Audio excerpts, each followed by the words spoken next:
Good morning. This is Mark Lefebvre from the Stearns County Soil and Water Conservation District with your conservation report. And this morning I'd like to talk about nitrogen guidelines for corn. About 8 years ago, the University of Minnesota, along with several other Corn Belt states, updated their corn nitrogen recommendation guidelines and is now referred to as the maximum return to nitrogen system.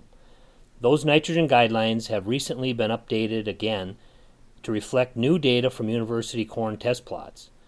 The updated guidelines will increase the suggested nitrogen rate slightly, reflecting corn yield increase with added nitrogen over the past few years. The old system of using yield goal times a nitrogen factor is no longer utilized. The maximum return to nitrogen system uses the ratio of the nitrogen price to the corn value. So for example, if you're paying 30 cents per pound for nitrogen fertilizer and you can sell corn for $3, then the ratio is 0.1. So in this scenario, the suggested maximum return to nitrogen rate for corn following corn is 155 pounds of nitrogen per acre, with a range of 145 to 170 pounds of nitrogen per acre, depending on how much risk you're willing to accept. The rate for corn following soybean using this same 0.1 ratio is 120 pounds of nitrogen per acre, and again with a range of 105 to 130 pounds of nitrogen.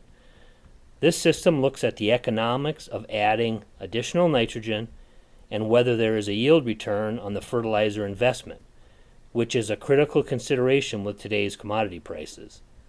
If manure is used to supply the nitrogen, then farmers should use the lowest 0.05 ratio to help offset possible variations in the mineralization of that manure nitrogen for the following corn crop. There are separate guidelines for corn grown on irrigated sandy soils that were updated in 2015, and all these guidelines can be found on the Minnesota Extension Service website, or there is an online corn nitrogen rate calculator hosted by Iowa State University where you can choose your state and input your nitrogen price and corn value to help determine that rate. The second major change to the corn nitrogen guidelines that should help Stearns County farmers that grow corn in a rotation with alfalfa is how alfalfa nitrogen credits are calculated. Alfalfa, which includes pure stands of alfalfa and alfalfa grass mixtures with at least 50% alfalfa in the stand, can eliminate or greatly reduce the need for nitrogen fertilizer or manure during the 2 subsequent years if corn is grown. Past guidelines assigned N credits to corn based on alfalfa density, but analysis of field trials from across Minnesota and the Midwest indicate that the frequency and level of yield response to N in first and second year corn grown following alfalfa are more closely associated with soil texture, age of alfalfa at termination, alfalfa termination timing, and weather conditions. So, instead of using the old crediting system where you determined, let's say for example, if you had 2 to 3 alfalfa plants per square foot, the recommendation was a 100-pound N credit.